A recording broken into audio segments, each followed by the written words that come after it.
Okay, a warm welcome to our Abode Master and Brother Joe Huang, Hualien Dharma team, brother and sisters around the globe. To this Saturday Hualien Dharma talk. A very good morning. I'm Sister Mabel here today. I'll be doing the opening for this session. Okay. So I'll be sharing a short exception of Master's Dharma works accepted by our sister Ho Sin Chin from Singapore, titled Proactive Adaptation Dispels Panic, Preparing Ahead Keep Us Calm. So with loving hearts, let us make good use of mobile technology, reaching out proactively to care for our elderly, ensuring their typhoon readiness. A gentle reminder, the storm will intensify in the middle of the night. Respond early to relieve their worries and fears. Each of us can care for the 10 elderly, for 10 elderly living alone. Direct personal care and comfort is what matters most. May every one of us become a living Bodhisattva, spreading warmth and love, practicing compassion and relieving suffering, bringing blessing to all. Okay, Kanan Master for Master teaching.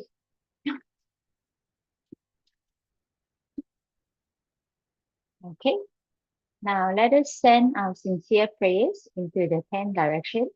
May the Saha land be free from disaster and peace be well in the world. Let us sing the prayer song with sincere piousness. Let's put our palms together.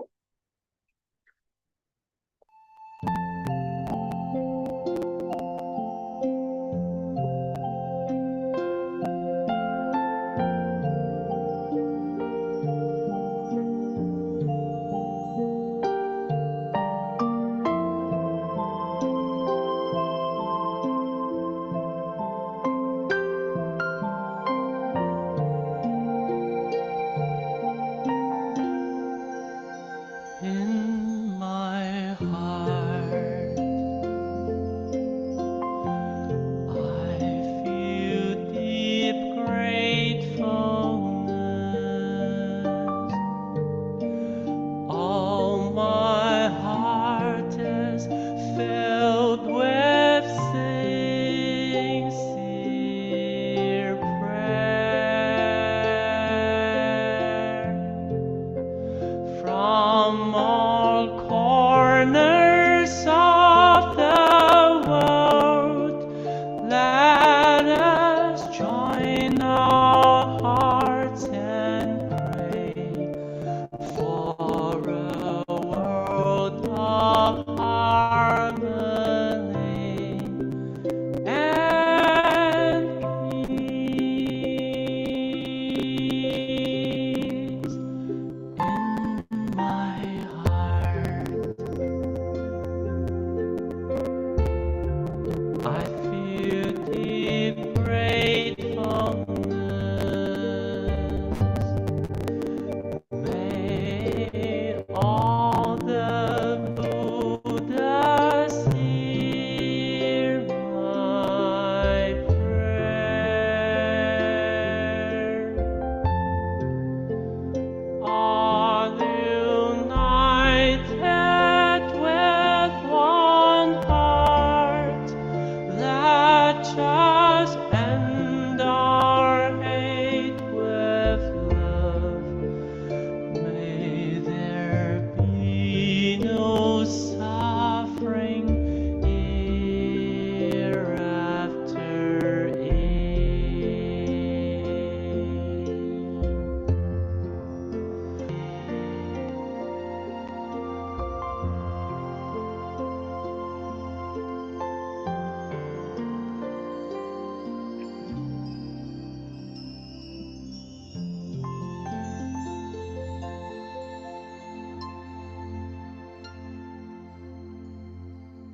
Okay, may all minds be purified. May there be peace in the community and may there be no disaster in the world.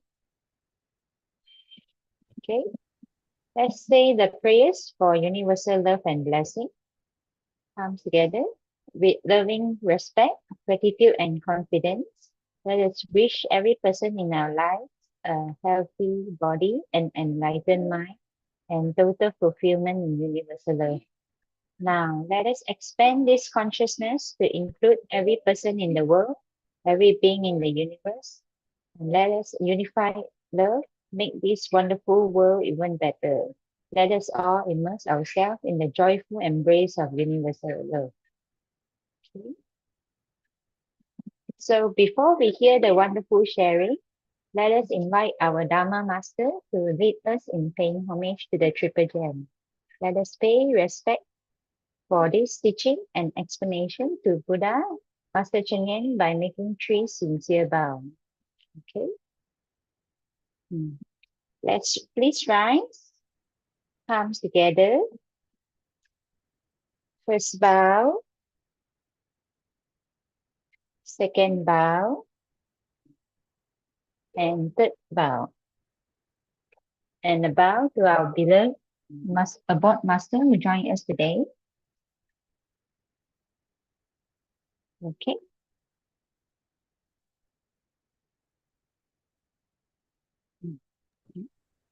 Okay. So today on our agenda today, we have Dharma insight from Brother Joe Huang, and why the Sutra drying day fall on the 6th day of the 6th lunar month from Master Te Huang. And also we have Brother Sun Hock from Malaysia. We'll be talking about home. Okay. So next, let's invite Sister Su Ching for the weekly summary. Sister Su Ching, over to you. Thank you so much, Sister Mabel. Okay, Kanan Sister. Okay, let me share. Last week, we had 3 sharers. The first one is Brother Joe, and he said, Brother Joe brings us light from a very deep place. He shares that Master has a bright and happy face. Her spirit is quite high and full of pure delight. She shines for everyone through the middle of the night. The Sutra of Infinite Meanings tell us how to see, to observe the world and set our inner spirits free. We look at pain with eyes that want to understand, to reach our neighbors with a warm and helping hand. True kindness grows within a heart that is very pure. This path of love is one that will always endure. We practice hard to leave our selfish thoughts far behind, to find the peace that comes with a very steady mind. A student asks how old and new teachings can blend, to see the truth as the laws of life bend. We walk this road with joy and a strong belief, to bring the world a sense of comfort and relief. Okay, then Sister Su Sing from UK spoke. Sister Su Sing uses tools of modern day to show how ancient wisdom helps our inner love to grow. She talks of hearts that beat for every living friend, to bring the cycles of the world to happy end. The inner practice fuels the work we do outside. In charity and medicine, we take a humble pride. Through 4 great gates, we build a world of unity to serve the people with true and deep sincerity. Like small round mirrors, we all catch a tiny light, but joined as one, we make the dark of night bright. This mirror wisdom shows us how we all should be in harmony with earth and every bird and tree. From Edinburgh, she shares the work they do each day to help the refugees along their long and rocky way. With soup and warmth, they mend the spirits often torn, to greet the beauty of a bright and brand new morn. Finally, Sister Sharon walks the mountains of a distant land to lend a patient and a very caring hand. She teaches children how to plant and how to sow, so that the seeds of hope can finally start to grow. They gather grass beside the river in the morning sun, to weave the mats before the busy day is done. These skills provide a way for them to stand so tall and answer every neighbor's loud and urgent call. From scrap and waste, they sew a very lovely gown to turn the sadness of the world quite upside down. Small hands make cushions with a smile upon their face to find their value in a very crowded place. They make Vaseline from leaves of aloe vera green, the kindest effort that the world has ever seen. Though roads are dusty and the path is very steep, the promise of the work is one that she will always keep. Okay. Finally, thank you, Ann, and thank you so much for listening. I will stop share right now and hand over to Sister Stephanie to introduce our next speakers. Over to you, Sister Stephanie. And so much, Sister Suching, for that wonderful and most heartfelt recap of last week's session. Can't help but keep smiling as I listen to Sister Suching and look at the beautiful slides that she has prepared, and can't help to feel the truth and the goodness and the beauty of life and the path that we are walking. So very grateful to all the brothers and sisters who are here once again on the weekly Saturday Dharma Hualien session. And we are very grateful that everyone is diligent together to come to seek the Dharma. And I can see that Brother Joe Huang is already on the platform. Brother Joe, a very good morning to you. Hope you're doing well. I'm doing good. Please give We're us a back little home. bit of update, about Yeah, Master's face shining bright. We're back home, and finally, but Master obviously doesn't stop. There is a lot of work that she had to be done. So afterwards, there were many meetings, whether it was internationally or it was dealing with the work in Myanmar as well as the Buddha land and also Africa. So there were many. Yesterday, there were also. I was in this meeting for the international the work that's done in the United Nations. Also, the work that was collaborated with other organizations in Africa. So you could tell. We could tell that Master's been as lively as usual.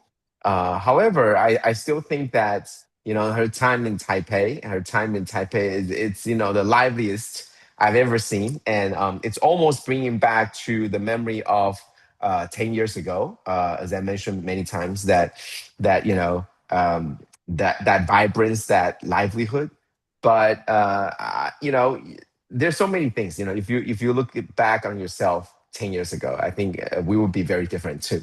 So I think, but it's good to see, and it's good to say that what Master is trying to show us. At least I think through herself, she's letting us know that what we are doing, we should be doing with our lives, even though it is very obvious that she's tired. She's trying obviously to do everything that she can for to make sure that brings the value to her life. And I think that is something that we could learn, and there's something that we should really see in her, what we could do with that ourselves.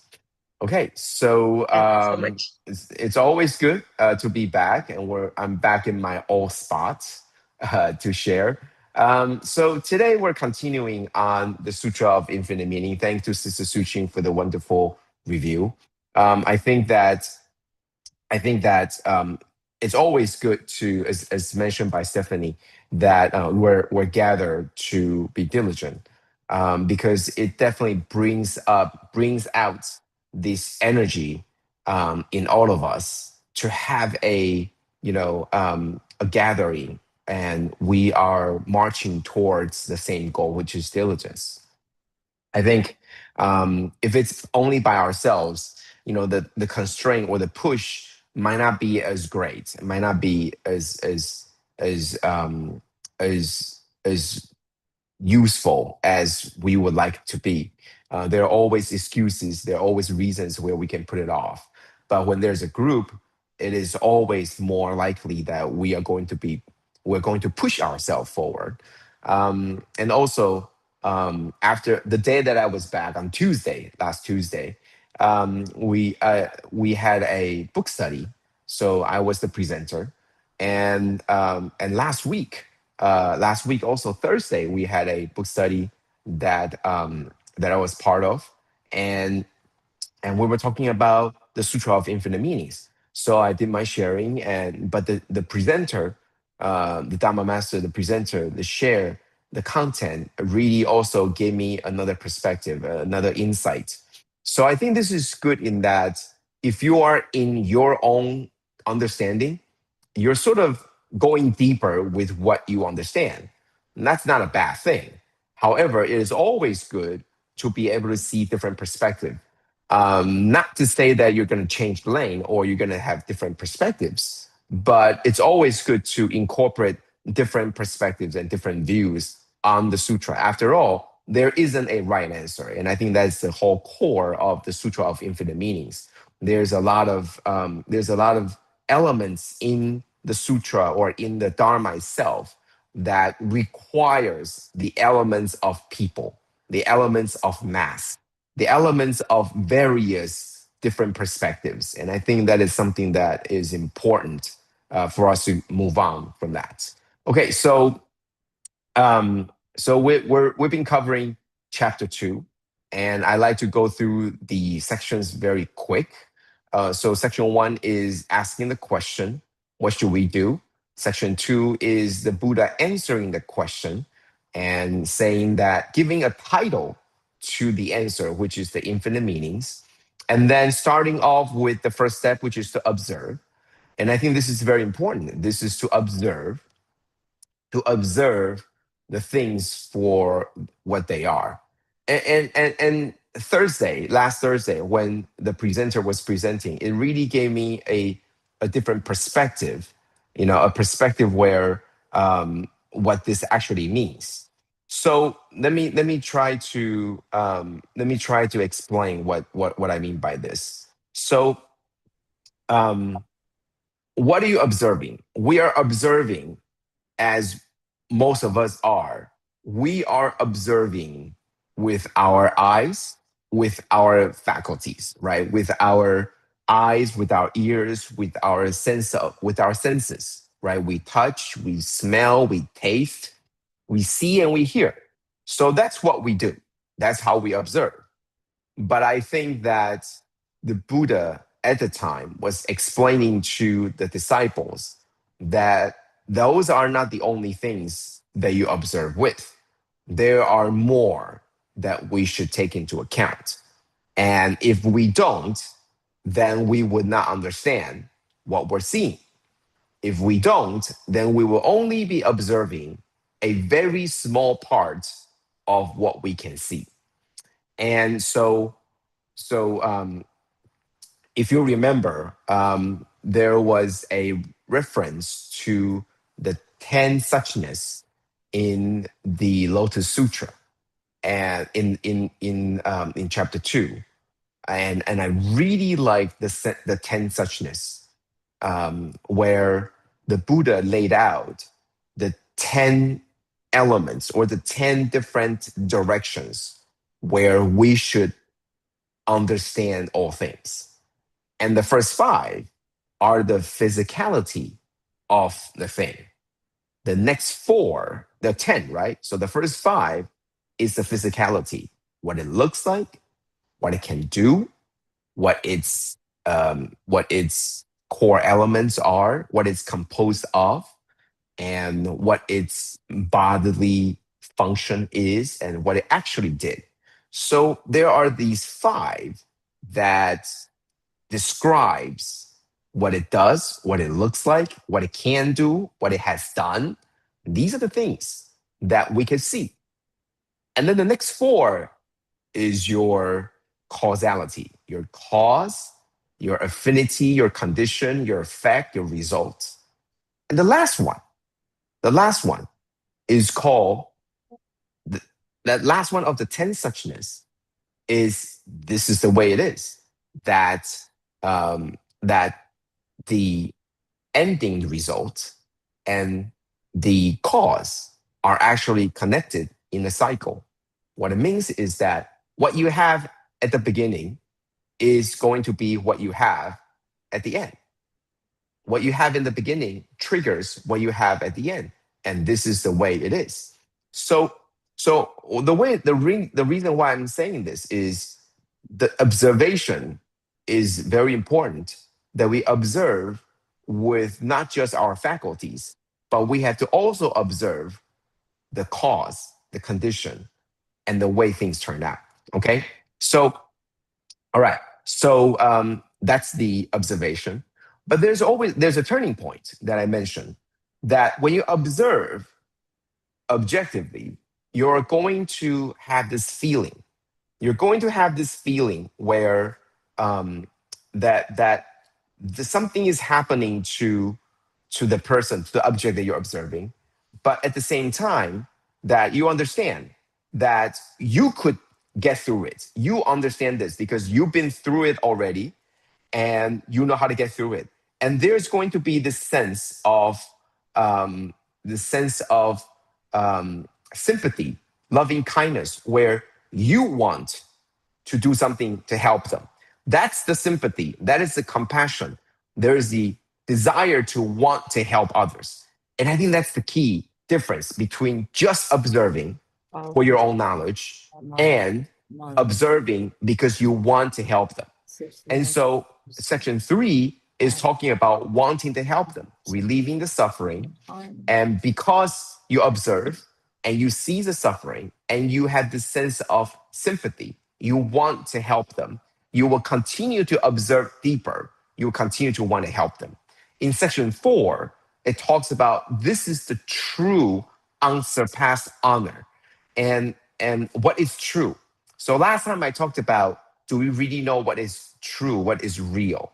And I spoke about, well, what is true? The true is that because things are always changing, what is true?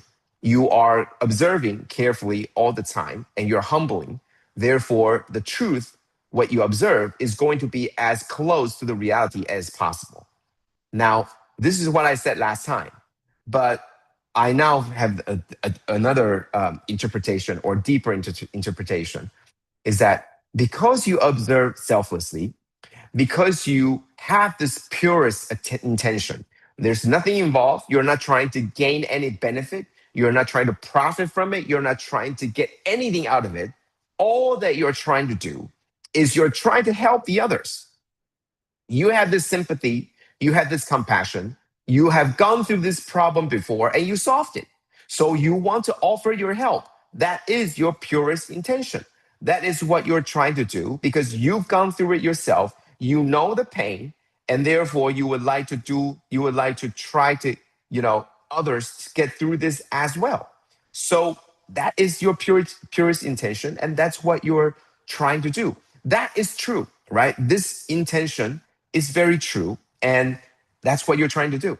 However, I think that it is true because it comes from within yourself. This is not something that others are telling you to do. This is not something that others are saying that you should do for whatever reason. This is something that you want to do yourself.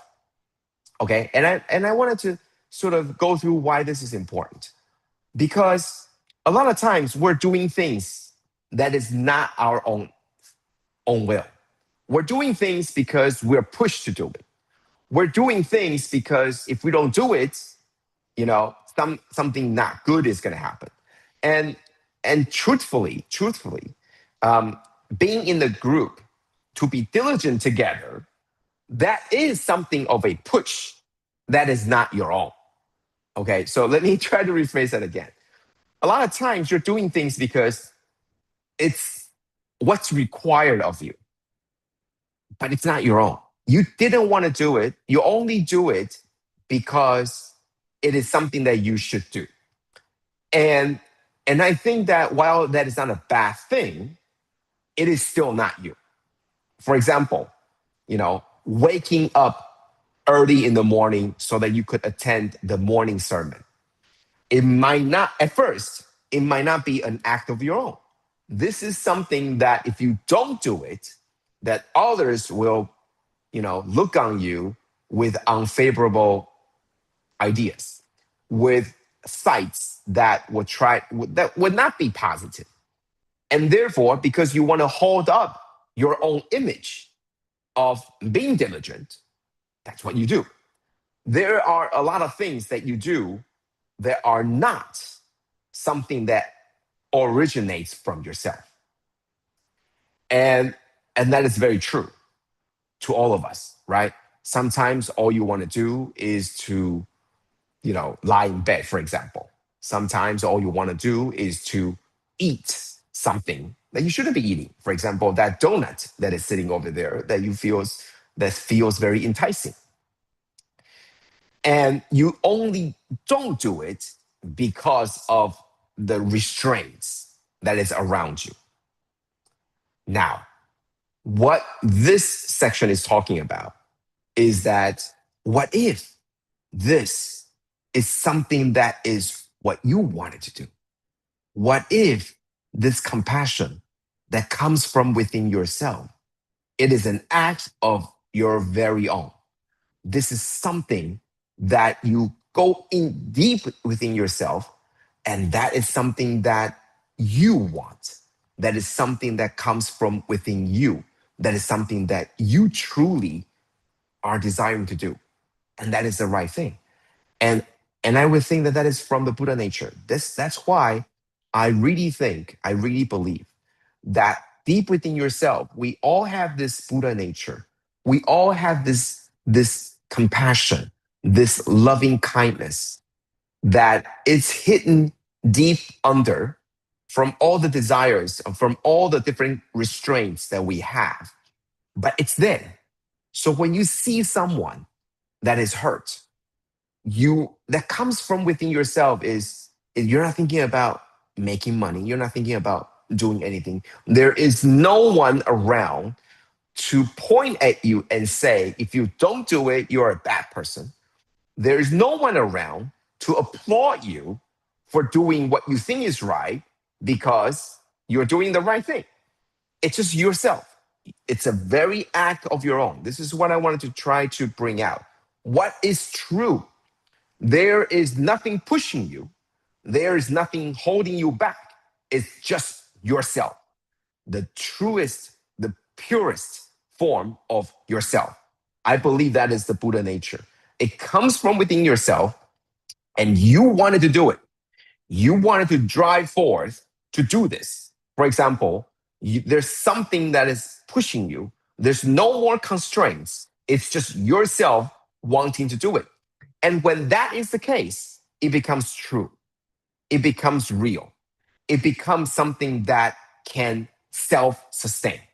And I think that for me, from my understanding in this particular phrase, in this particular paragraph, what is real, right? So we go back to the verse, right? As Bodhisattva, Mahasattva abide in this true appearance, right? They see the cause and effect of reality, right? So the loving kindness and compassion that they come from within are clearly true and not false. This is not a social construct that if you do not do it, you are frowned upon. This is something that you do it because that's you. So because of that, this feeling, this true appearance, this true energy or the true origin is not just something that people expect of you, right? You are a mother and you are expected to do certain things. No, it's not what you expect me to do. It's not what you want me to do. It's not what you entice me to do. None of that. This is what I want to do. And that is true. Okay. So coming back to this Sutra of Infinite Meanings, I am thinking that the only time that this thing can be infinite, can be infinitely powerful, can be infinitely long, that you could hold on to this vow for this infinitely long is because deep down, that's what you truly want to do. The purest you, the purest self, the purest desire to want to do something. If we have that, if we're able to trigger that, then we're able to continue for an infinite long time. Okay? And I think that's why this is the true form. This is the true form because you have the purest intentions, because you have this benevolence, because it really comes from within yourself. Okay, so the other day when I read upon this verse, it gave me this insight that the reason why this is called the Sutra of Infinite Meaning. Obviously, there's one seed that brings on a lot. I really think that this is the Dharma door where it self-perpetuates. You are exploring deeper, you are exploring that Buddha nature, and you are expanding that Buddha nature where it's guiding you to do what you need to do. And that is the act of your own. You are no longer bounded. You're no longer pulled and pushed by external forces. This is what's expected of you. That's why you should do it. No, I want to do it because that's what the Buddha nature within me wants. And so when we see the people in pain, when we see the people in suffering, our Buddha nature comes out to want to help others. That is not what others expect of you. This is not your training. This is just you, pure form of what you want. Because deep inside, there's Buddha nature that comes out, and it guides you to do what you need to do, which is to do your best to help others. Okay, so I wanted to sort of come back to chapter 4, and I think that's very important. So it is from within ourselves, the Buddha nature, right? So if you can practice and learn in its way the one Dhamma door of infinite meanings, then you will be able to readily attain Buddhahood. So this is the most profound, right? It's no longer Buddha telling you to get rid of afflictions. It's no longer Buddha telling you that you should do this, you should do that. This is the Buddha telling you that once you reach within, you will find the Buddha nature, and then it will become self-perpetuating because you want to, right? It's like when somebody is motivated to do the work, you don't need to tell them to do the work anymore. They will want to do the work. They find the joy in doing it. They find the desire to do it, right? As I mentioned before, that reading books is never something that I really want to do. And many times it's something that others force upon me to do until I find that there's joy, that there's wisdom, and there's something that I learn from it that I want to do. Then you don't need to tell me to read books. I will want to do it. So we are still, a lot of it, we're being pulled and pushed to do certain things that we otherwise wouldn't want to do. But now, the true infinite meanings talks about invoking that trueness within yourself, that you no longer need other things around you to push and pull you. Those are not real you. That's just something that drives you to do things. But if you can find that within yourself to want to do something, that's the true infinite source, the source of infinite power, where you are now driving yourself to do certain things. And I think that's important. If we have that, and we do in Tzu Chi's work, Master Cheng Yen has found that there is this source of infinite power. If you are able to see the suffering in front of you, not just in the news, In the news, it is so detached. You're so detached from it that it happens in a different world. Yes, we will donate. Yes, we shed tears. But ultimately, it's not enough to inspire that Buddha nature from within you, at least for us, the afflicted ordinary beings. So we need to come close. We need to be very close up front to the suffering. That is why observe. It's not enough to observe from afar. You need to observe in person, in detail, so that your Buddha nature will be inspired. And when your Buddha nature is inspired, you begin to ask questions. Can I do more? Can I do more to help this person? Can I say more to help this person? Those things are not asked of you. You see the suffering, you do what you need to do, and then you want to do more. No one asked you to do it. You wanted to do it yourself. You go to Buddha land. At first, it was 10 days, it was 2 weeks, it was a month. And then you see more. And then you ask yourself, can I do more? No one asked you. You want to do more. That is the power of the infinitely self driven. This is the most profound, unsurpassed power. No one asked you to do it. This is what you want to do it. That is called the one Dharma door of infinite meanings.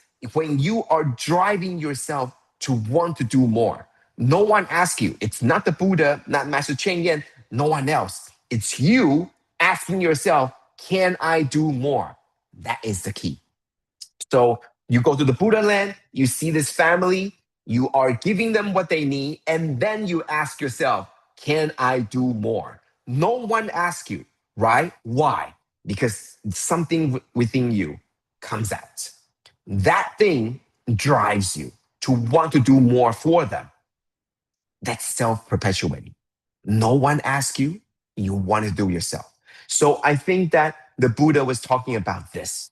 The Sutra of Infinite Meaning is to dig deeper to get that Buddha nature out, so that there is a perpetuating, self-sustaining, the force, the Buddha nature, to try to do more. Okay. So I have another meeting at 7 o'clock. I apologize, I have to end here.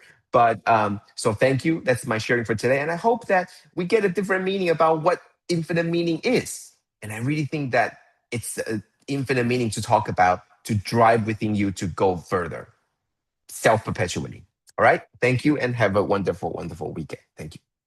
I'm lost for words, Brother Joe,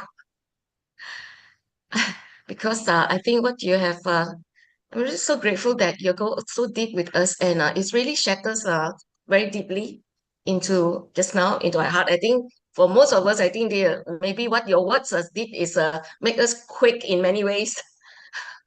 And yeah, today the word true, it's truly become truly become much more clearer. And triggering the true requires a Dharma family to come together. Yeah, initially we may be like following this brother or this sister. Yeah, we see what they do. Like Sister Xiaoqing, always very inspiring to us. That we want to be like her. We want to be like her.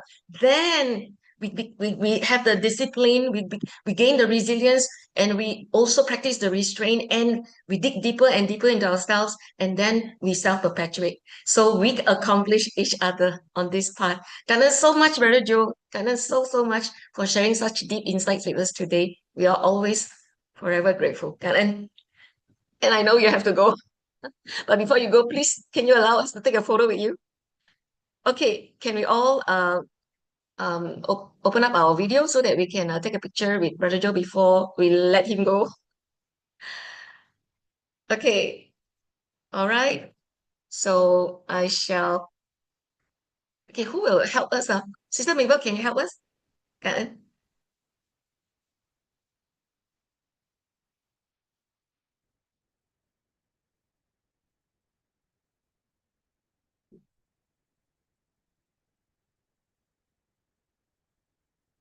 Okay, done. All right, cảm ơn. See you again next week, Brother Joe. Okay, so we're very grateful to have Brother Joe, and following that, our Master Te Huang. Master Te Huang, yes, Master Te Hi. Huang is here. Good Yes. morning, Shifu. Hi, good morning, everyone. Good morning, Can you Shifu. hear I'm my so voice? happy, Yeah. to see you again. Yeah. So And I have you're to going to share with us? apologize. Yeah, I have to apologize that because my computer was broke out, and then I get another one, but this one I don't have the camera, so I can only through my voice and to share the sharing. But I anyway, see. yeah. Okay. Let me to share my slides. And we're really looking forward because this topic, why does Sutra Drying Day falls on the 6th day of the 6th lunar month? Well, I didn't know. So come, let's all learn together from our Shifu. Cảm ơn. Yeah, okay. So yeah, thank you for giving me a chance to share again. So actually they have a quite different versions about the Sutra drying days in many different way to give the explanation. But I think I short it out to three main reasons. The first is on this okay, this next page. So I tell you, the sutra that you saw this on this photo actually it came from the master's conference room. So because then the following day master was coming back, so before she back to Hualien, and then we took the seized the opportunity, and then we helped master to dry out this big sutra text 大经藏经. Yeah. So actually, the 6 days of the 6 month has just passed last Sunday before our master came back to Hualien from Taipei. So the day. So in ancient times in China, the mainland China, actually on this day, people maybe in monasteries or the imperial court or the ordinary household would spread out items to require the requiring iron, such as grains or books, calligraphy, paintings, or the Buddhist scriptures, and include the clothing, the imperial dragon robes for the king under the sun. So consequently, this day is known by various names, including a book airing day, or the dragon robe airing day, or the scriptures airing festival, and maybe they call a scriptural turning gathering. So because in China, we know that the wisdom of the ancient people, we have the 24 seasoning, 24节气. So you know, in the month of 6, the lunar month, 6月, 农历6月, actually just few days ago, we just came across the big hot Sunday, 大暑. So this is the good time because since past few months there's a raining season, so now it's come to the summertime. So it is a good chance for people to airing their things that I mentioned just now. So this is the wisdom people in the past they did. So and you can see these things. It was like it's very common. And especially in, I think maybe in Malaysia or in Southeast Asia country, we don't have that special day because all days are sunny days. So I think this is maybe only for southern north part of China, or in somewhere who have 4 seasons to come close. And the second reason, there will be on the 6 days of the lunar month to drying out the sutra text in the monastery, especially for our Chinese.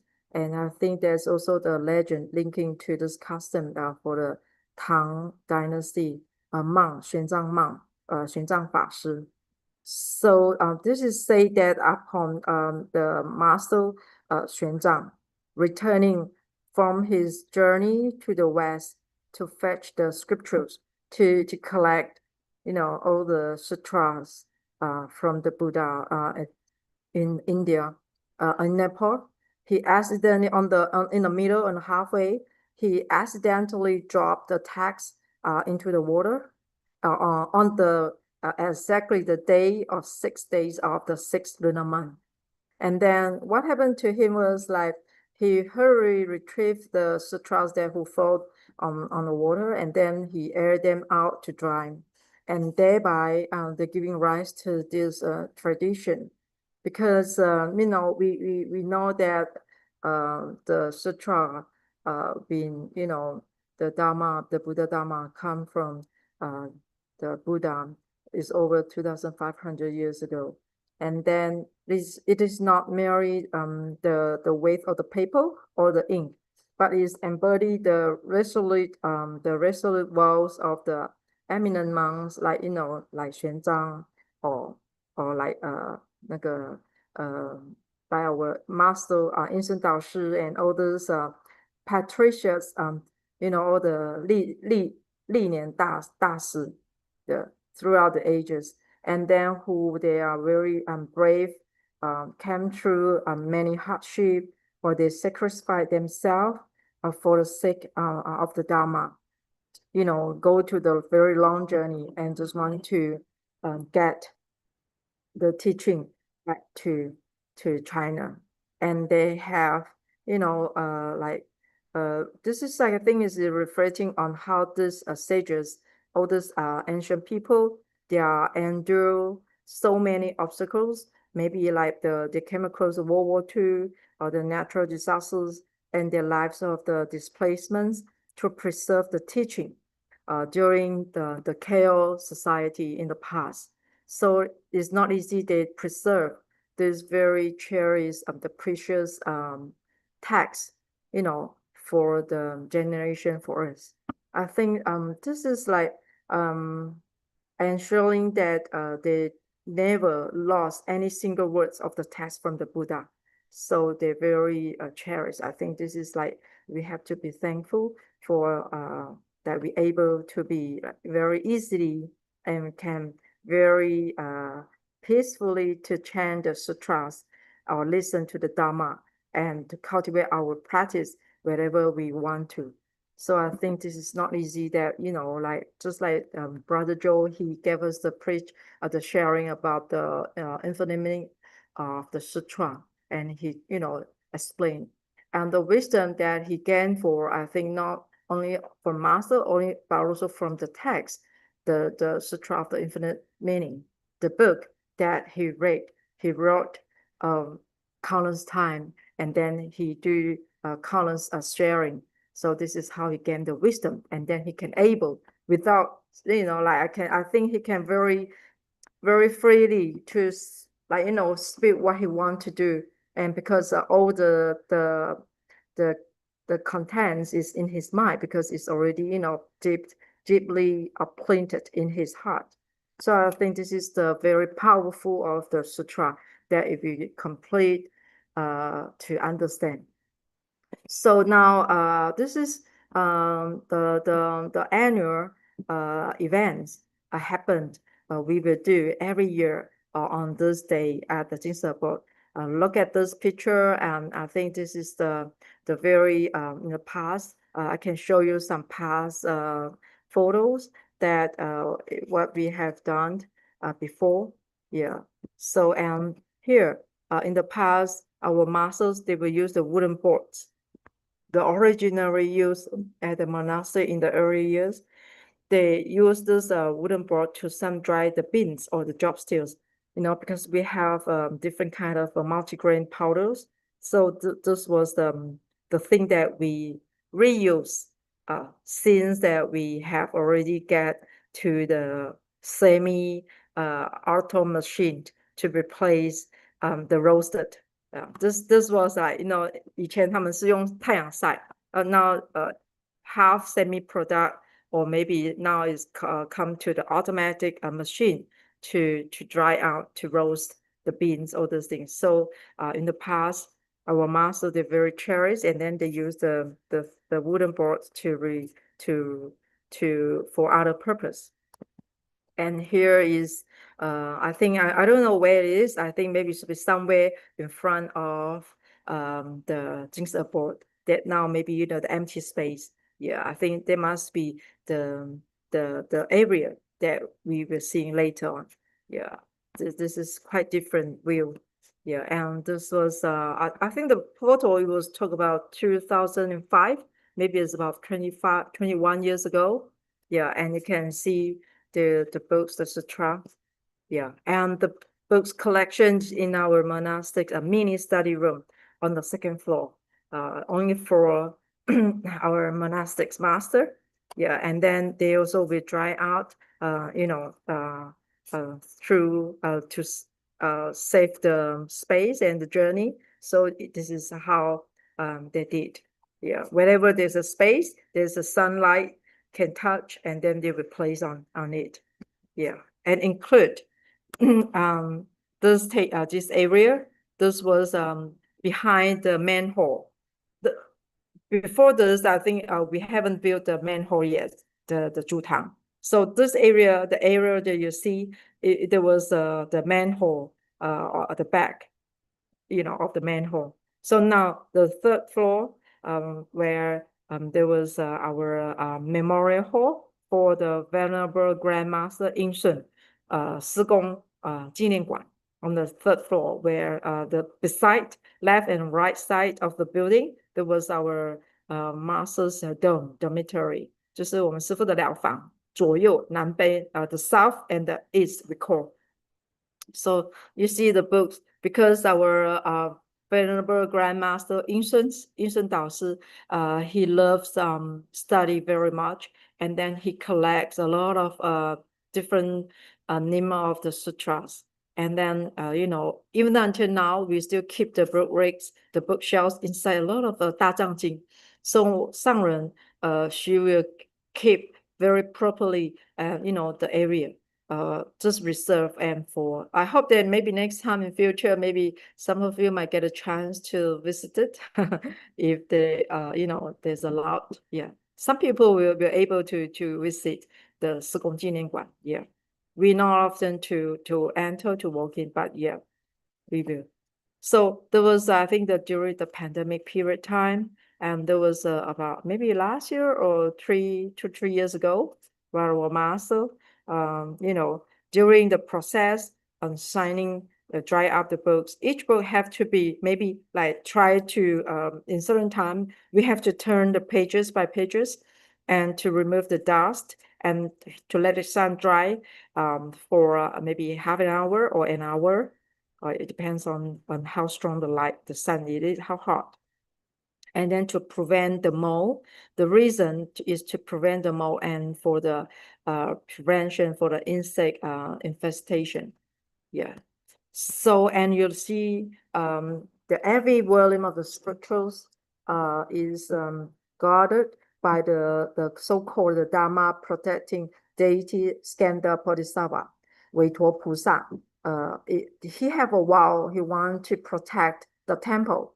So we must to help the Skanda Bodhisattva to make sure that the scriptures or the sutra text must be arranged according to their thickness or the size to make it like try to even.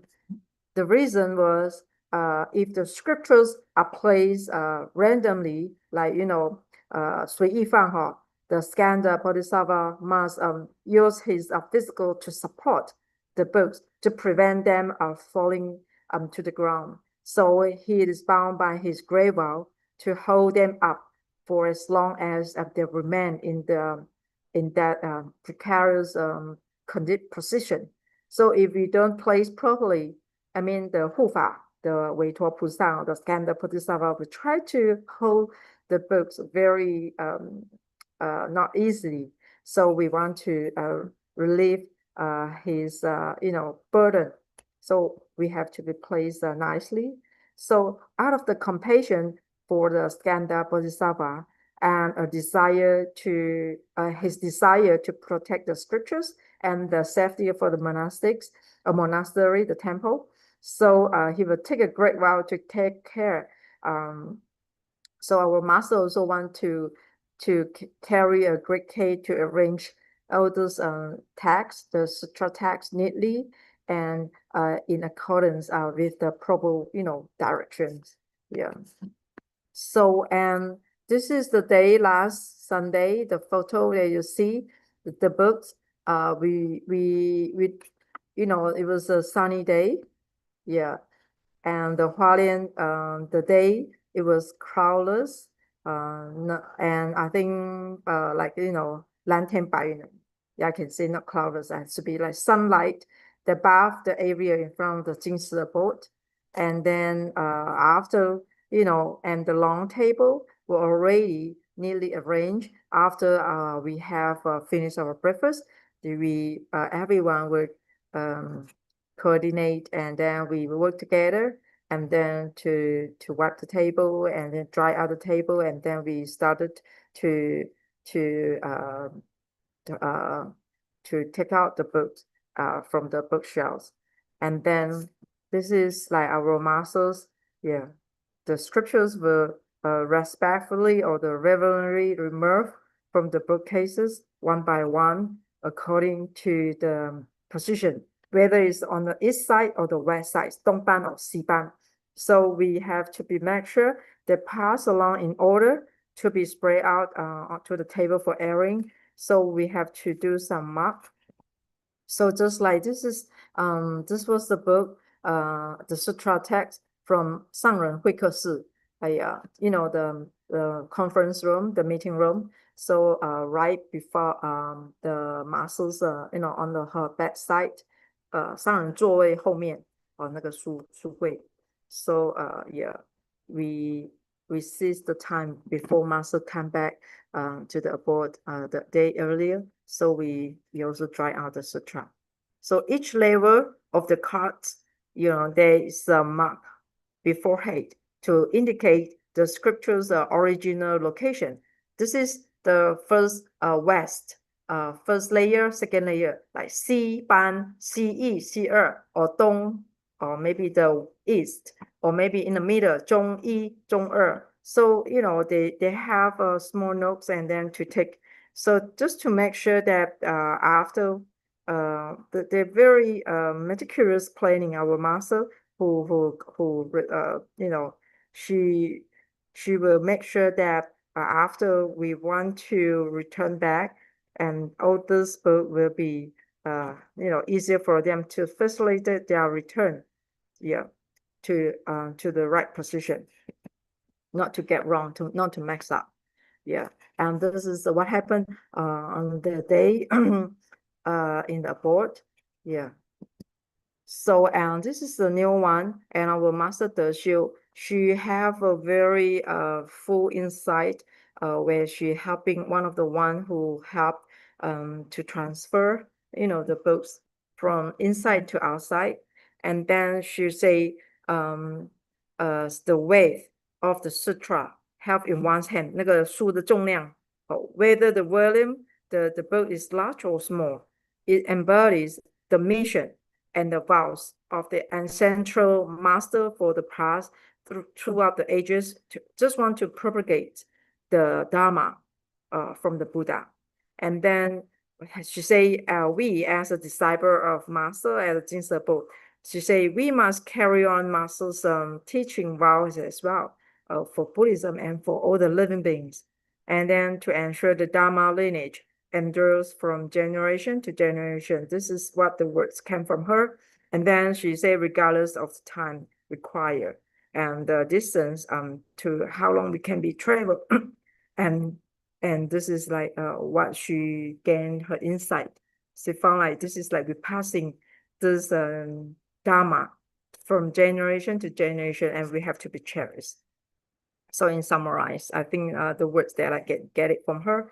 So, and for the sutra, the scriptures are very precious, is like a treasure. So therefore, when we hold the sutra, we have to be like both hand or one hand to hold respectfully in both hands, as if we're offering a treasure. 就是两手要捧着, not to simply clenched against the body, not 是夹在我们的那个腋下, like we have to hold, but not to like, like 夹在你的手啊, 就是 like you're holding a bag, which is like very randomly, no, have to be even on in front of you. So this is the way how we pay respect to the sutra. It's just like we pay respect to the Buddha, because the sutra inside the words is like a Buddha's word, and we pay respectfully to them. I think this is similar mission that all the monastics masters have to follow, and this is how one of the reasons why I want to show respect. And then here, the Dharma is not merely to be treasured on the bookshelf, like keep on in the book cases, But I think masters always emphasize we have to be internalize the meaning and put into practice. So it is not just about airing out the dampness from the pages，不是把那个纸的那个湿气把它去掉。But I think it's about to let us to eliminating our hearts with the text，我们的心就是来 and when we look at the words and I hope that we can like deeply complement I mean the meaning of the sutra and to live out. I think 就是来活用那个文字比较重要。Yeah. And then here, this is near to the public toilet somewhere. We need some space, and this is the books that we also have another study room nearby the how we call the nursing home. 我们有一个看护的那个 station. We also have another mini study room. So we also have to dry up to sun bath of the sutra or the books over there. So this is last week, Sunday, what we have done. So we have both sides, to dry out. So we finished the main hall first, and then the second mission, it was this place. Yeah, and our prayer practitioner, she gained her a very meaningful insight for her. She say she eventually came to realize that the book should not be left out in the sun for too long. She say if it's overdoing to exposure too long under the sun, it can actually be counterproductive. She take the example. She say it's much like us, like our human. She say the moderate sun, the exposure allow our body to produce vitamin D, which is aiding the calcium for the absorption and strengthening our bones. But yet, if excessive exposure, if too much exposure will lead to sunburn. So those principles serve as a constant reminder to just adjust our own approach. In all things, one should follow the middle way. 中道. I think as both even the excess or the deficiency are not good. Just have to go in the middle way. So yeah, not too long under the sun, not exposure too long under the sun, or too short. Too short is no effective because there's not warm enough to kill the bacteria. So it's the same thing. So here, after 1 to 2 hours, it depends on the sun, how hard the sun like, and then the exposure of the book under the sun. The scriptures will be arranged back, whether it's supposed to be back to east or the west road to cool down before being returned to the bookcases, because you have to let it settle down. Yeah, so like not immediately to place back on the bookshelf, because they say the 潮湿, the humid, the hot, the heat have to be released, and then we need to get some fans to let it dry out. And this one will remind us, like our master Zhao. Yeah, I saw her article yesterday, and then she remind me, why you want to do such action, because you remember during the pandemic time, the brother Faisal Hu Guangzhong, who presented master his very precious Quran about 500 years ago, history to master, and the text was already written and was damaged.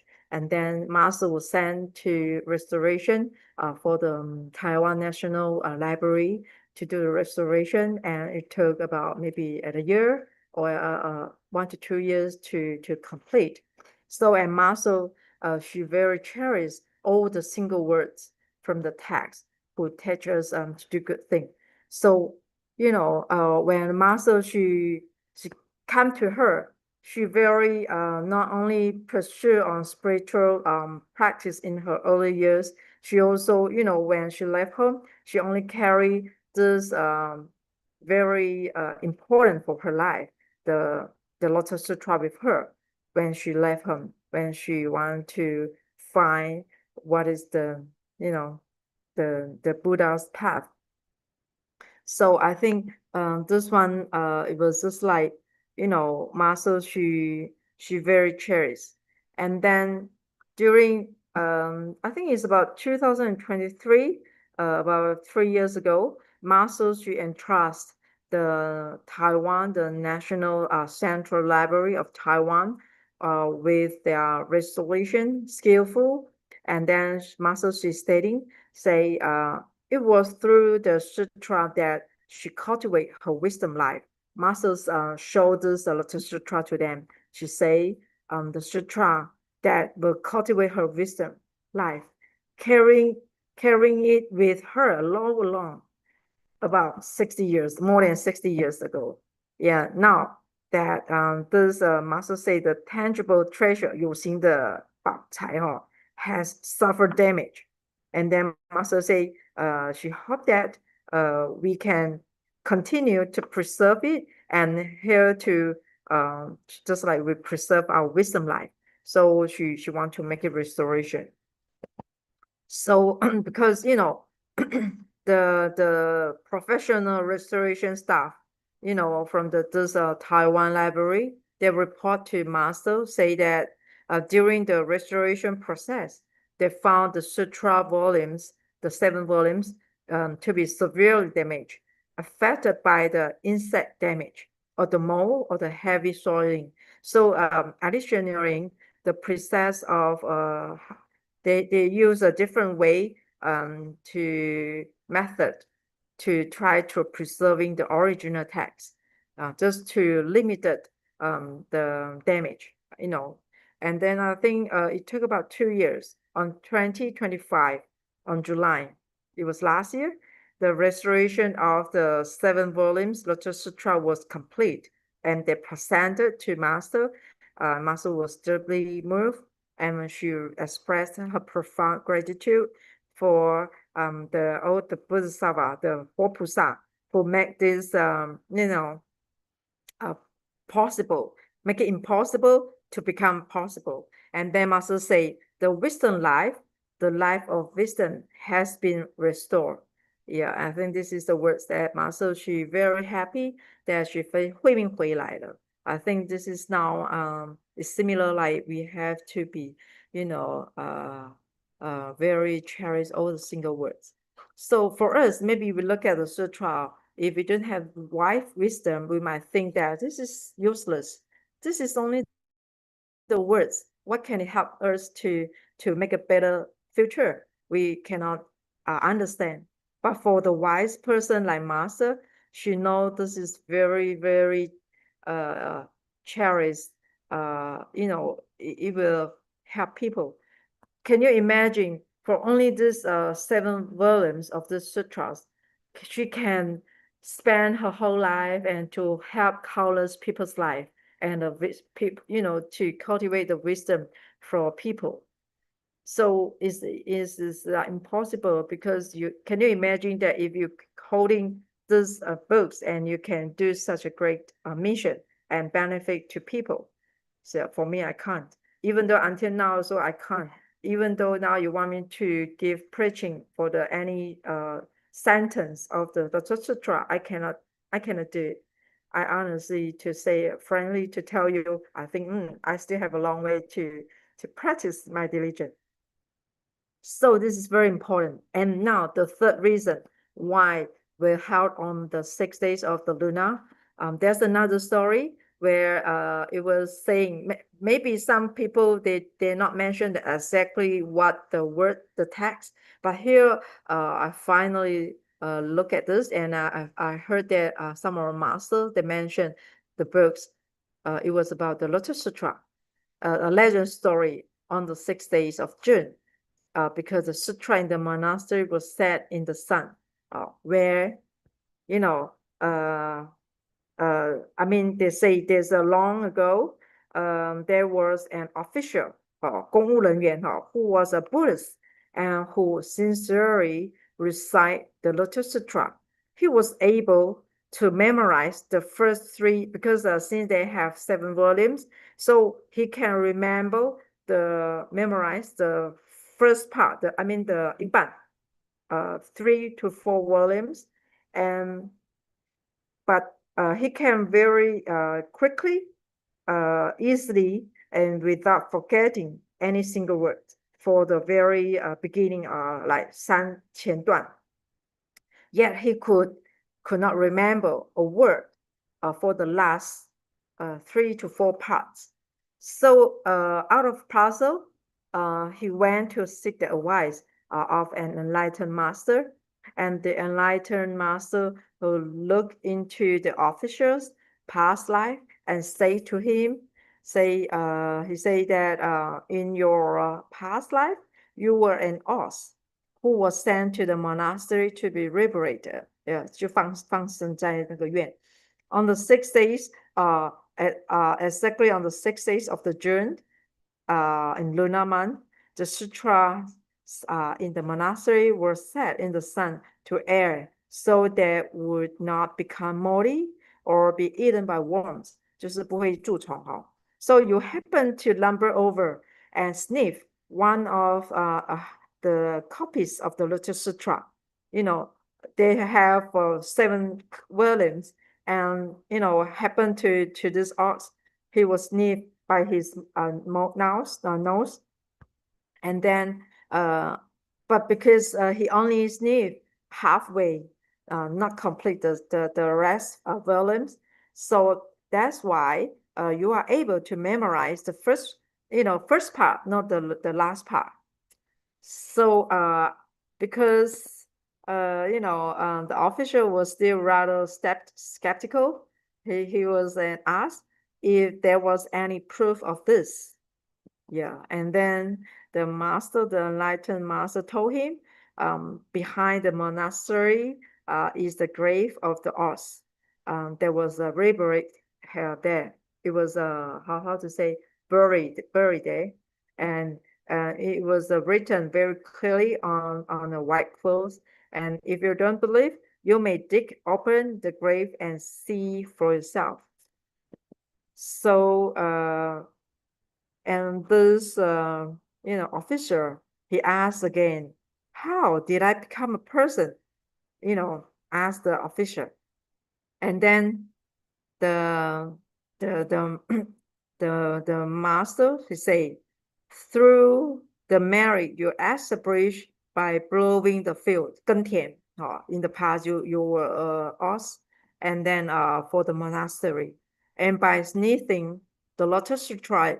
So because of these 2 actions, you have now been reborn as human and have become a very powerful and have a very high status, become the official, the governor, kind of like this. So out of this, so a very simple action that can bring a great impact for future. So similarly, if we do bad, we will get a big impact for our future as well. We have to overcome all the enduring difficulties for us as well. So similarly, I think this is like, not to mention that we get a chance to, live here at a bowl, and then every year, if our duty will allow, we can, by spend some little time, and we can touch so many sutras. 我们可以报很多的经文, but how many of us can actually get to understand the text? Maybe no, but just like the ox who only sniff 闻那个经书, and the future he can get such a great merit. So not to mention for us, we follow master step, and then we can do this. And I think it's similar like this official, upon hearing this, And the official, he realized that the causes and conditions is not off by the bit. And he redoubled his vigor in supporting the Buddhism and making offerings to the Triple Gem. This is the action. And then the last, I want to show you, this is the pilgrimage path, the 朝山步道 we call. So just imagine each time when we receive the sutras with both hands, we will remind ourselves while the Dharma is held in my hand, and I must also drop into our heart, while the vows recite in our heart. 那个住在我们的心和我们的愿 it must be put into action through our deeds. So only by steadfastly upholding our original aspirations and transforming the Dharma into daily life and into action that benefit all living beings. This is what the Masters taught us. And can the Jinshi Dharma lineage can flourish endlessly and be passed down from generation to generation. How all of us can do. So, and thank you. I am my sharing. So sorry, I was over 6 minutes. Yeah. And Not I at all. apologize for the next share. Or, Cảm ơn. okay, here's my Not share. at all, Sư Phụ. Cảm ơn so much for enlightening us today on this Dharma Sutra book drawing day. Yeah. And truly, it is.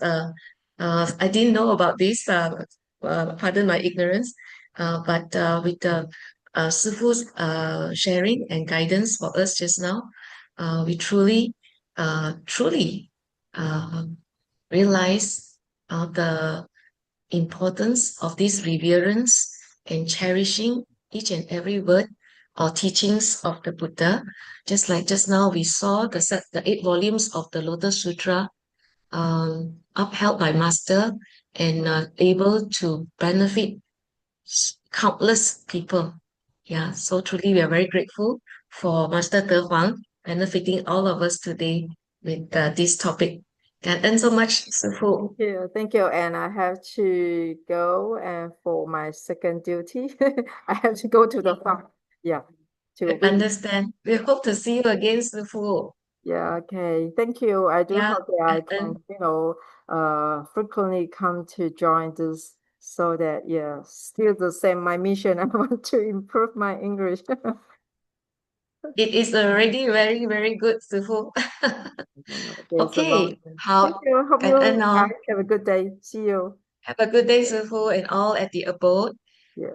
Yeah, truly, we are very, very blessed today. From the words of Brother Joe and also our Shifu. Now we move on to a sharing from our brother Sun Hock, who is in KL, no, in Lumbini, Yeah, KL, back home. back home. As per the title of your sharing today, Brother Sun Hock. Yep, the Brothers and platform is sisters, yours. yeah, thank you very much for giving me the opportunity to do sharing. Enjoy so much to listen to this master's, our master's sharing. It was very great sharing. Allow me to share my PPT. Yeah? She's all right. Can you see my PPT? Yes, brother. Yeah. Great. All right. Uh, So today we'd like to share on the title called Home. Sorry, Sister Stephanie, can you see my PPT? yes, brother. Very clear. good. Thank you. All right. Go home. Today, my title is called Home. It is not to return to my home, but this is what the Master always told us, to return the true Dharma to the Buddha land. All right. And this is I went to Nepal for 19 times, 19 trip already in 3 years. 19 trip, yeah. So next month we'll go. End of the month we'll go again. So there will be a 20th trip for me. So in this 19th trip, I realized one thing, that's very good that we have an opportunity to go to the Buddha land. But many people asking the same questions. What is the purpose? We built such a beautiful and big campus in Lumbini. Okay, here, this is my personal explanation, and I would like to explain the most of, after I listen to Master teaching and, all the brothers and sisters sharing. I always think, Mahadevi Temple, this is a place where Buddha was born. And it's just 1 kilometer away from Tzu campus. It's just 1 kilometer away. And it's a walking distance. But many people, when they come to Mahadevi Temple, beside they pray in the place, but not many people really know what is Buddhist, have been a Buddhist and what is Buddhism. I really hope next time when visitors come to Mahadevi Temple, they can also come to our Tzu campus. Allow us to receive them. Yeah? Allow us to receive them, allow us to share with them what is called Buddhism. And, they can see how we practice Buddhism in Tzu Foundation. So in this place, my personal opinion, if Tzu campus can work as receptions, information, and practice center for all the Buddhists all over the world. So this is my aim. I really hope, you come to Mahadevi Temple to see the Buddha place. Please do come to the place where Buddha teach Dharma by practice. Yeah. So same, when we said we want to build Lumbini Tzu campus in 1 year, yeah, when we have the open ceremony, the groundbreaking ceremony on 11th of January 2025. But we told everyone by 2026, in 2026, May, we want to have the open ceremony. When we say this to people, to all the brothers and sisters, to promise to the local people, everyone asks, is that possible? Is that possible? We receive lesser blessing, but we receive a lot of questions. And all the questions are the same. Is that possible? Is that possible? And now I'm glad to answer it, all of brothers and sisters. Yes, we make it. Yeah. We have the open groundbreaking on 11th of January. Yeah, I'm sure like Sister Stephanie Sister Suching, you all visited the place. And you witness how we transform the whole place from one empty land to become a Dharma place, a Dharma center. This is our Tzu campus. Today, we'd like to share with all of you about the campus transformation and the teamwork, the beauty of Tzu Foundation. And most important is the beauty of the campus. And also, we have 2 open ceremony on 2nd of May and 3rd of May. This is a Jingsi Award in May, 1st of May, 2025. I standing in this foundation, frankly speaking, when I was there, I also worry. Are you sure we can build next year? I built few factories, for my own. I built few factories on my own, and normally it takes about 2 to 3 years. But in this Tzu campus, our aim is to finish and to complete, to use the place in a year. Brothers and sisters, on the 1st of May, when we see this award opening, especially when we see our Vibilin hang these 4 words, 静思精神. She hang these 4 words on this Jingxi award. Brothers and sisters, all of us, when we are standing in this place, all of us will cry automatically. We are so touched, that we have a chance to witness that our true Dharma is back to Buddha land. We are so proud to be part of the history of Tzu Chi Foundation, and we are so glad we can be part of that. So this is in a year. Same. We have a Jingxi Hall.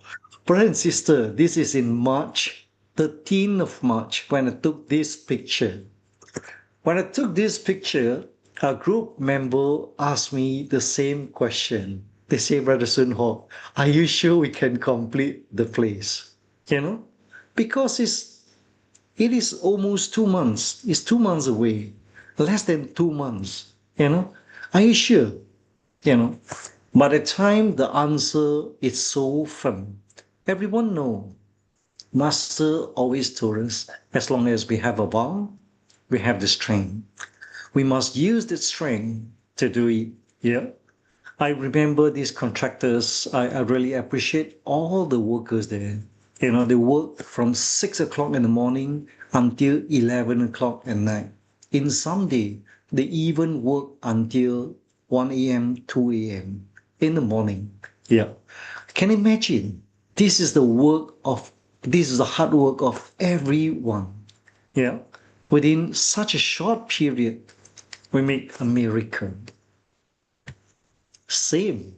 School opening.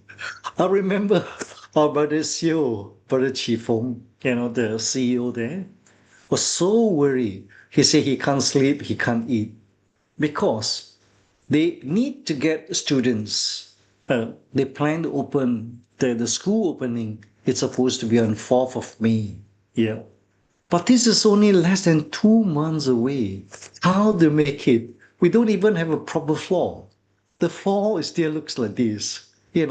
How to do it? But with the blessing of Master, with the trust that we have in Master, we make it. And this during 1st of May, this is the school. This is a beautiful school. It's ready for all the students to come. Again, this is our Jiangjing Tang, a Dharma lecture hall. You see, this is less than a month. It still looks like this. I still remember, my home sister, first time she visit Lumbini, she came and she asked me the same questions. Are you sure we can finish? Are you sure we can finish? And the answer is very certain. Every day when we wake up, when we woke up on the next day, things is happening. We see the improvement, we see the changes, and we see the opening ceremony together. I'm sure brother and sister who visited, especially Sister Stephanie and Sister Xiu Ching, we witness ourselves from this to this in less than a month. Again, this is our dining hall. We don't even have a water pipe. We don't even have the water pipe. How to cook? We don't have a gas, But on opening day, we able to open 32 tables in our dining hall. Cai Tang, we have 32 tables. We able to put 320 brothers and sisters to eat together at the same place in less than a month. This is our gratitude hall. And this is a place where we want to use it for opening. Yeah, for the opening. And it is how it looks like in April. In April. We can see the picture, I took this picture on the 4th of April in the evening. It still looks like this. We don't even have a proper floor. Yeah, we don't have the LED. And the LED was installed on 29th of April. 29th of April. And the open ceremony is coming on 2nd of May. Can you imagine? Every day is a big change. Yeah, we can see big change every day, every moment. And everyone works so hard. Just what Master mentioned about dormitory. Yes, when everyone told us a board master is coming on 28. He's coming on 28. Brother and sister, this is on 20th, and on 28th, the board master is coming. When Vipilim asked me, is that possible to make it? My suggestion is, can we put a board master, 6 of them, in hotel? I suggest that to her, but she said, no, we must do it. We must complete it before a board master arrive. Brother and sister, for this room, for this dormitory room, this worker work almost 24 hours. Yeah. Within few days, we complete everything. After this room was completed, brothers and sisters, we just find out we don't have a plug, we don't have the light. And amazing, we have brothers from Klang. He is the expert in all the electronics and electrical products. So they come and help us to install. Include all the sisters. They have the screw by themselves. Yeah. And this is how we make it in such a short period.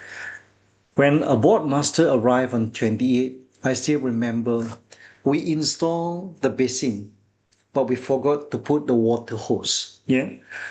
When a board master opened the tape, the water tape, everything just rolled out without the hose. Yeah. And that we had to go there and install again. Yeah.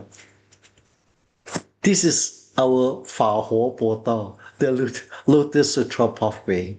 And this is, we work on 30th night. Everyone work until 11 o'clock. We have to punch all the hole, yeah, and also put on all the poster.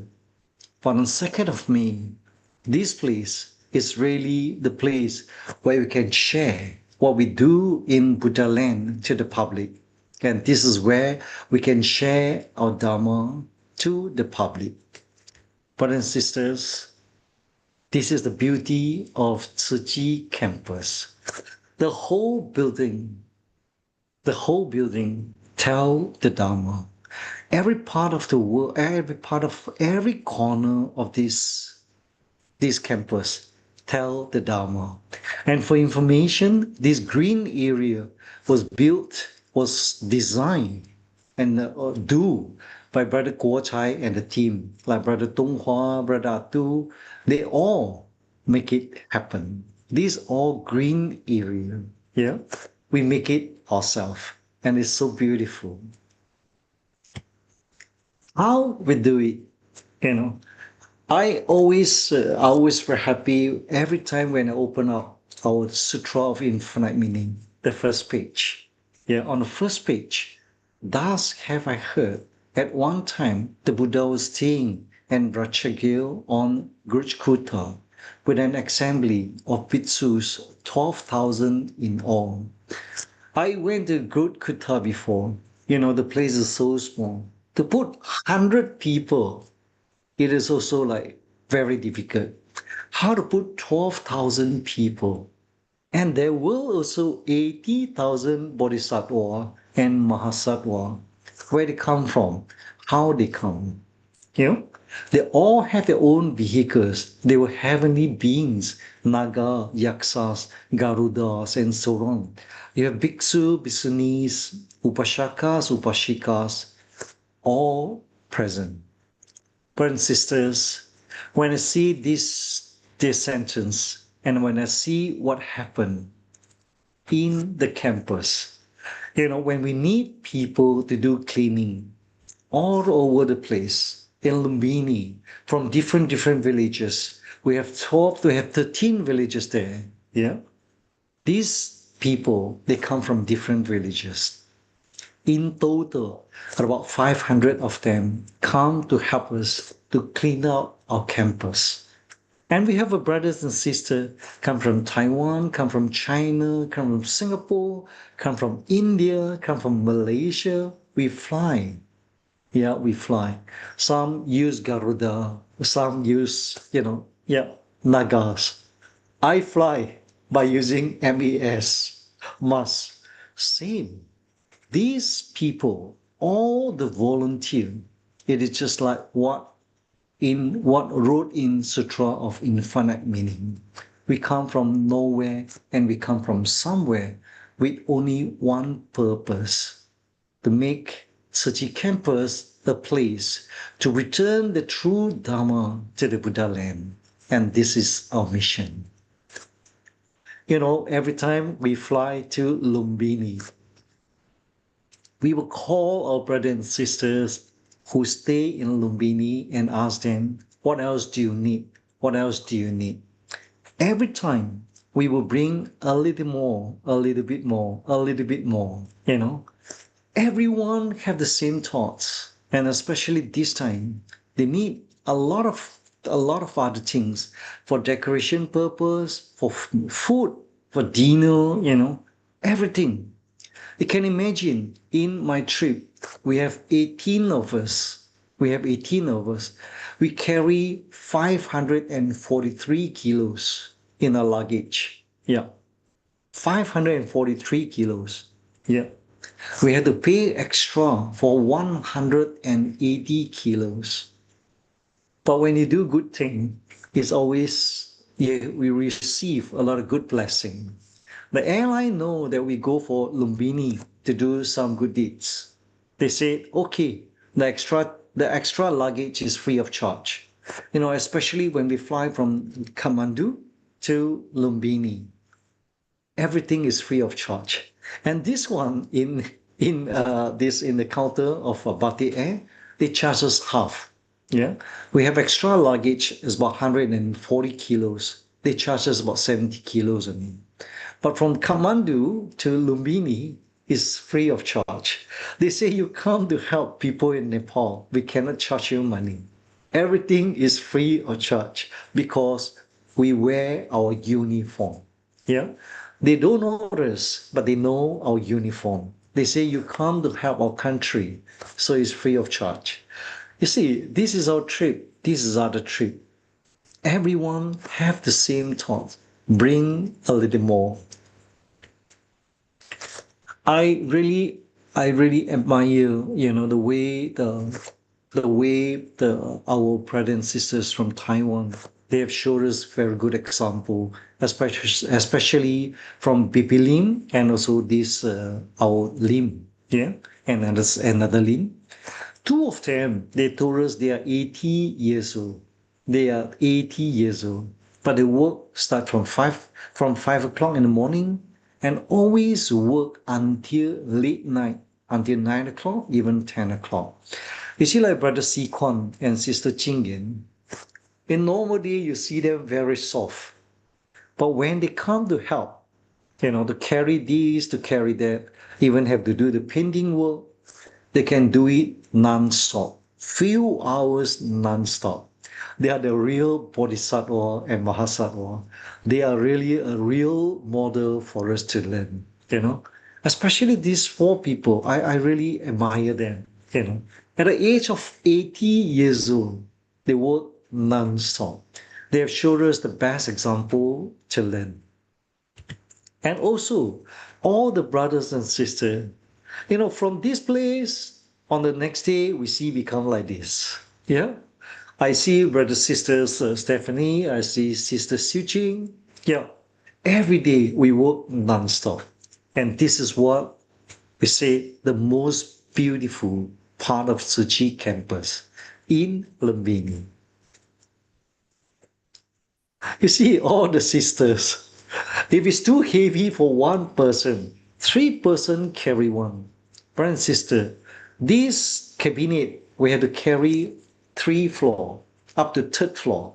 Today you carry up, the next day they say they need to use the place, you have to carry from room 1 to room 3. The next day they tell you from 3rd floor, from room 1, then you have to go down to ground floor again. That is how we carry every day. It is just like master always teaches, yeah?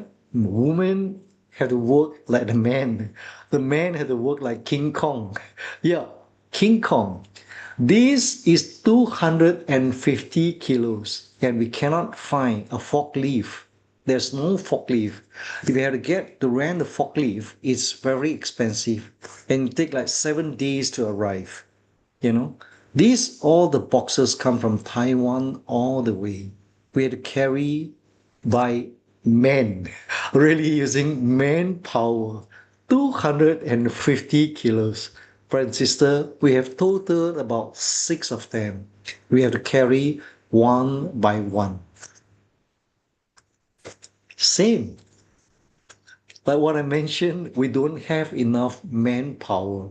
To install lighting, we have to do it by ourselves.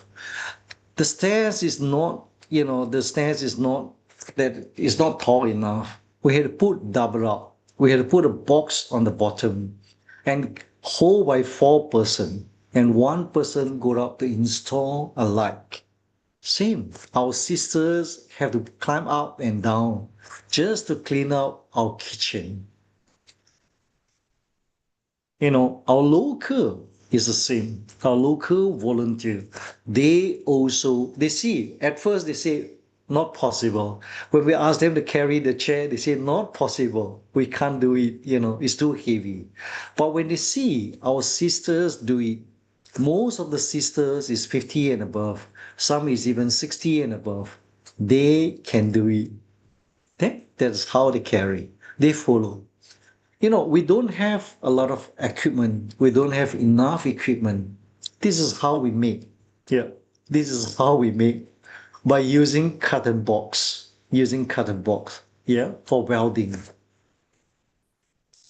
The painting work the same. We do it 2 shift because it's too hot during the daytime. Yeah, so early in the morning, 7 o'clock, we have one group of people doing the painting. The same thing at night, 7 o'clock, another group doing the painting. And brothers and sisters, over there, we don't have power supply because the time the buildings still under construction. Okay, we have very limited light only by using diesel. Okay, when you do the painting, you have to use the torch from the handphone. We always have to use handphone and you do the painting at the same time. And this is how it works. And this is strength. When we gather everyone, we tell the neighborhood, we tell the villagers, our home is ready, but we need you to help to come and do the cleaning, to make the place become more beautiful. Here we go, become a lot of local volunteer. We have about that day, it was attended 2 times. The first is about 300 people. The second time is about 500 people. Yeah, they come to help us. Some bring children, some bring their family members just to support us. I'm very touched every time when I see these beautiful colors. This is a local volunteer, Brother Tusi, Brother Ramesh. They get commissioner. They are commissioner last year. They say they have to set a good example. So they come to help us after 4:30. After their office hour, they say they have to contribute. And this Ramesh, they come in the morning. So they start to work at 8:30. So they came to help us at 7 o'clock every day. Yeah, I really touch, I'm very touched every time that they come. This is our training. This is Jianxi. This is our patient volunteer.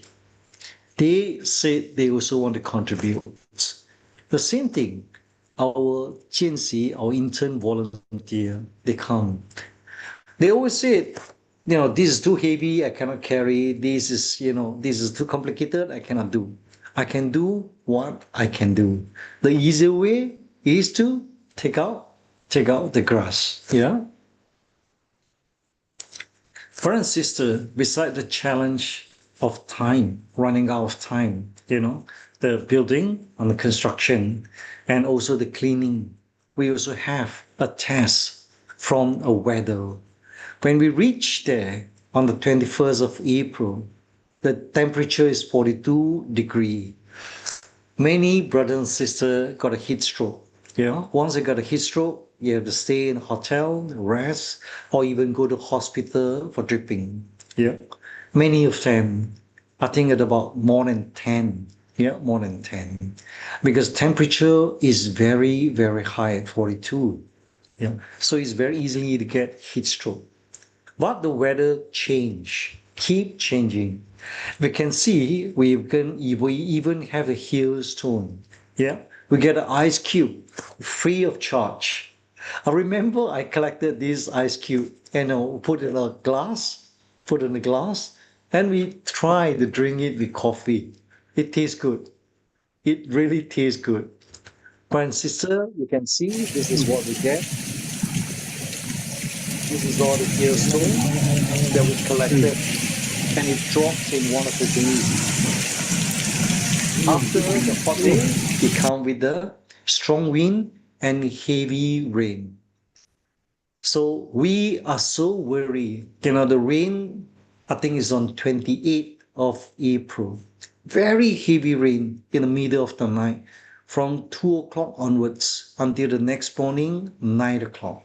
Yeah, I can't sleep. I stand at the window, see the rain. And I told my wife, my sister, my home sister, I say, 哇，惨了，惨了. Next few days, we're going to have the open ceremony. Now everything and everywhere is wet. Brother and sister, the heavy rain and strong wind is come to help us. After the rain, we found out everywhere everything is clean. All the dust is gone. First, we are worried how we can clean, the roof. It is so dusty, how to clean. But because of the heavy rain, everything is become clean. And the best part is this rain and strong wind is become a testing, a validation for us to tell us where we got a problem. Some place flooded, some place is muddy. So this is a good test, good lesson for us to learn. So after the heavy rain and strong wind, then we know how to do it better. But to all the brothers and sisters in our heart, we tell everyone the same thing. The most important for this open ceremony is to invite our Master to present in the Buddha land. Brother and sister, this is the photo we took on that day, on 28th of April. The morning is heavy rain, extremely heavy. But in the evening, everything is so dark and we are so worried. It's rain again. Because first, we will have our open ceremony in our abode. Yeah? We are so worried that they will have heavy rain. Here comes a strong wind, very strong, blow away everything. And we see sun coming up. This photo is took at 6 o'clock. Yeah, we see from the sky. You can see. We always say we want our Master Sangren to present in the Buddha land. In the Buddha land, when we see this in the sky, everyone, most of us there, we say Master is coming. Master is coming, is present in the Buddha land. I'm not sure Sister Stephanie or Sister Siu Ching, do you see this? But this is what we took the photo from our Jingxi hall, and we took out to the sky, to the west. This is near the sunset. Master is coming to give us the blessing. So Master is coming. Especially when we see this on 2nd of May. If you remember, every time during the Buddha bathing ceremony, we see Master present in the window from Hualien Jingxi Hall. Every time I so touched whenever I see Master present, appear in the window. So I told Vipilim, let's invite Master to come to Buddha land, to appear, to present in this window also. and we make it happen. VP Lim is really good. I told her the idea, then she said, why not we take down the window? So we dismantle the whole window, okay, just to welcome Master here. Same thing. Brother and sister, on 2nd of May, when we see Master in this window, most of us cry. The tear come out automatically. I still remember during the rehearsal on the 30th of May, 30th of April, the first time when we see the LED, this is the LED, Master appear here. My tears coming out. I can't speak. I hold the mic, but I can't speak at all. The tear just non-stop coming out because we see Master in Buddha land. We see Sangren in Buddha land. When I turn back, I see the sisters behind me. She also cried. She said to me, Sun Fu, 上人啊，上人啊. Brother and sister, it is so touched to see Sangren in Buddha land, and we make it happen. On that day, Master is with us in Buddha land. Brothers and sisters, as you can see, this red ribbon, this is very long. Brother Guo Chai is very creative. We make it long as 50 meters. We make it six ribbon.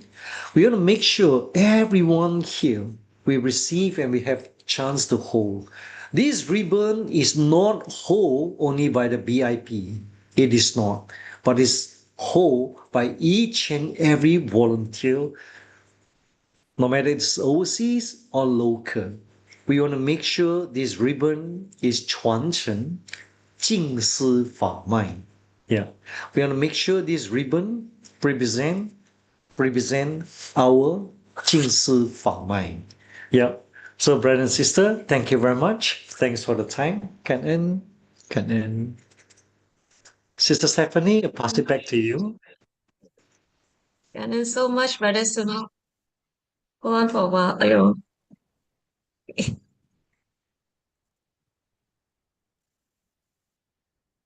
The time is Really, up.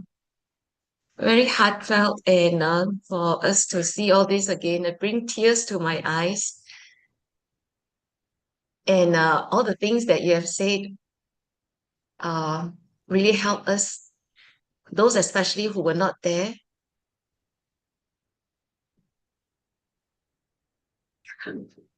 You are there. Yeah. Just like what we say, but the true Dharma has returned. Master's vow has been realized. Very, very grateful. And I just want to say, you have to oversee the whole thing. Yet I always see that you are so cool, so calm, and always able to have a good word for everyone. And always care about each and every one of us. Have you eaten? Are you okay? Remember to drink more water. And you have to worry about all these things. Your wife is very worried about you and have to tell me that she's very.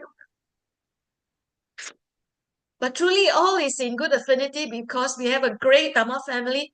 We have a great teacher. We have a true teacher. We have a true teachings and a true Dharma. And all of us are the true students. Kanan so much, brother, for the wondrous sharing. Kanan. I see Brother Robert has opened his video. Probably wants to say something. Yeah, I think all of us, I think we believe in Sangren. We love Sangren. I think that keep us going. Even though on the surface, I think Brother Sonok looks good. I think at night he has to put a lot of plaster all over his body. I think the other thing that he carry a lot, maybe the home sister put in his bag, is all the handy plus and plaster for the Sometimes he doesn't even body. eat. Yeah, His for the wife egg. have to make sure he eats. Yeah, at night when he go back, he have to put a lot of plaster to reduce the ache so that the next day he can wake up again to go and work. So I think in Tzu Chi, I think all of us lah, I think we work more harder than in Tzu Chi than at home or in our business lah. I mean, especially for Brother Sun Hock, he's the boss of a big company, but yet when he comes to Lumbini and Tzu Chi, he works like a coolie lah. But I think we do it joyfully. We do it like I say lah. We love Sangren, we love Tzu Chi lah. I think that keep us all of us going lah. That is the spirit lah. Yeah, Brother Sun Hock, 有你非常非常好，非常非常好。 And then thank you very much for the 很骄傲。 encouragement, Brother Yeah, Robert. I'm very proud of you lah. Very, very proud of you Thank lah. you. Yeah. Very grateful Pardon. from the depths of our heart. Very, very grateful. Okay, are there anyone who wants to say Xiao Qing? Please say something. Every day I also go and check, 哇，有 but I was very sure it will be ready. 对 Xiao Qing, come. 真的啊，we were there 啊，哟，真的 very 感恩啊，truly 了，brother 孙浩啊，very 铁马上人惨啊，真的是上人的好弟子。We are very grateful, really, to learn from brother Sun Ho and the team 啊。哎，我们在那边真的小螺丝钉啊，do very little thing 啊，but very amazed 啊。I think today the three speakers really resonate 啊，三个都是。I think Yeah. when I hear Brother Sun Ho talk, of course very grateful. Brother Sun Ho bring us back to that time 啊，哇，再走多一层啊，很感动。And why he can do it Brother Sun Ho because I think like Brother Joe said this morning, purest intention. It's Purest not someone intention. asked like 有人派这个任务 Brother Sun Ho you have to do it. No, it's because he willingly he undertake himself so with the purest intention we can see this all the infinite doors opening. Those are impossible. People say, can even can the road is still so dusty. I mean sometimes but of course every day we see things happening but 真的是 Brother Sun Ho, you live up to the Dharma and very grateful to the Tzu Chi family, of course 上人 for guiding us 上人 always there definitely. This 上人 sent us we are like we say Reina, how actually it's to help us a lot of times it's always like that. We thought to us we think maybe this is not helpful, but actually end of the day we see luckily like Brother Sun Ho said, who else would climb up to the roof or clean all these places are so dusty for Brother Sun Ho. I think he definitely he knows the first time we do cleaning and then after the second time go like it's still very dusty or worse than first time we do the clean. But all these are the God's 上人 sent 很感恩佛菩萨保佑啦，感恩Brother Sun Ho, keep inspiring to everyone, all the listener this one is little bit only. Brother Sun Ho still got so many treasures he will share with us so we look forward to his next share. Yeah, we look forward. Yeah, truly, and we also understand Brother Sun Ho will be in charge of the Bodhi TV in Lumbini. So we'll look forward to many contents from Buddha land. The Interesting next sharing will contents speak coming. in Nepali. You'll speak in Nepali. Okay. We can understand. Infinite Dharma doors, as what Xiao Qing says. Hey, he is How- infinite we're not yet infinite No, he opened up infinite Dharma doors. Okay. Oh, God, so Got it, much. got it. This is such a wonderful day. Yeah, starting from one single thought of light. Yeah, Sister And Moon spread want to the say love something. and light across. Sister Moon Truly. want to say something. Sister Moon. Yes, Sister Moon, right? Yes, I just want to say that, on behalf of all of us who have not the causes and condition to be there personally in Lumbini, it's a blessing just to listen to your chronological order of the story of how it is started. That means we were not there physically, but we're still there when this project started, and I feel that this in itself is already a blessing that we have the causes and condition to sit here this morning to listen to this. So thank you so much for being there, the brothers and sisters who have put in so much work. On behalf of all of us who were not able to be there, who have not enough cause and condition. So hopefully in Sister other Moon, you were there. things. You were there. You were there, just like Not- the 80,000 Bodhisattva Mahasattvas. You all were there in spirit. Very We Betul, carry kind. all this everyone spirit were there. together. Yes, 真的 truly. 是 Right, Brother Sun Hock? Yeah. Everybody's blessings, everybody's support, truly. That's how wondrous the true Dharma is. Oh gosh, we can just go on talking. Okay, we extend it to the coffee shop next door. Let's go. How I think we've come to the end of our session. We look forward to having Brother Sun Hock once again in the very near future. Yeah. And we have to come to the end now. So we have to all rise and pay our 3 sincere bows to the Buddha and Sangren. And take a piece of today's learning and apply it into our lives. Karen, please rise, palms together. First bow. Second bow. Third bow. And also not forgetting a bow to the Abode Shifu who could join us today. And brothers and sisters, for gathering in diligence today. Continue to be diligent to seek the Dharma, to grow our wisdom life. We hope to see everybody next Saturday. Cảm ơn. Cảm ơn nó. Cảm ơn sister. Cảm ơn. Cảm ơn. Bye bye.